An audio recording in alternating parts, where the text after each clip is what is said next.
Les démons de Dostoïevski, œuvre gigantesque, 1200 pages, c'est du roman. Qu'est-ce que ça vient faire au théâtre? Eh bien, ça va trouver sa vraie résolution, c'est-à-dire sa vitalité.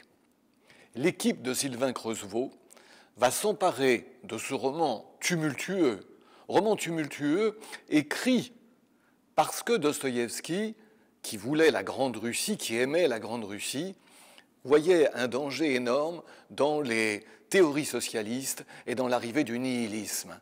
Et il a écrit ce roman pour en montrer toutes les failles et toutes les disputes intellectuelles que cette rencontre avec les nouvelles idéologies provoquait dans la Russie de l'époque. Et on est bien obligé de reconnaître qu'aujourd'hui, au XXIe siècle, Dostoïevski agit de façon prémonitoire. Remplacer Dieu par l'homme, c'est pour Dostoïevski un problème. Peut-on dire maintenant, après la chute du communisme, que c'est une vision dérisoire et folle? Non. On se dit qu'il y a là-dedans beaucoup de pertinence.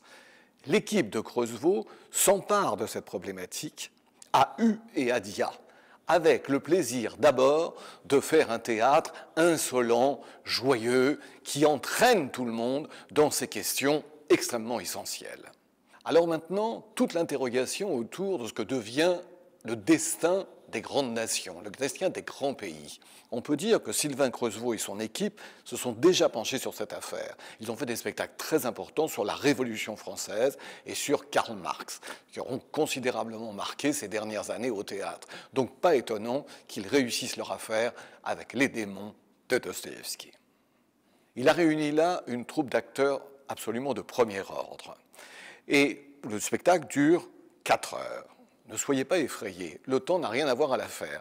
1 heure ou 5 minutes peuvent être très longs lorsqu'on s'ennuie. 4 heures peuvent passer à toute vitesse. Maintenant, je ne mentirai pas, ça va certainement diviser la salle. Et c'est aussi pour ça que nous sommes heureux de le recevoir. Diviser parce que devant une telle vitalité, de telles provocations, une telle envie de partager, eh bien, certains d'entre nous peuvent obtenir des résistances et trouvent que trop, c'est trop. Et d'autres sont enthousiastes. Vous aurez compris que je le suis, et c'est pour ça que je suis heureux, vraiment, profondément, de vous montrer cet acte théâtral que je considère comme un manifeste.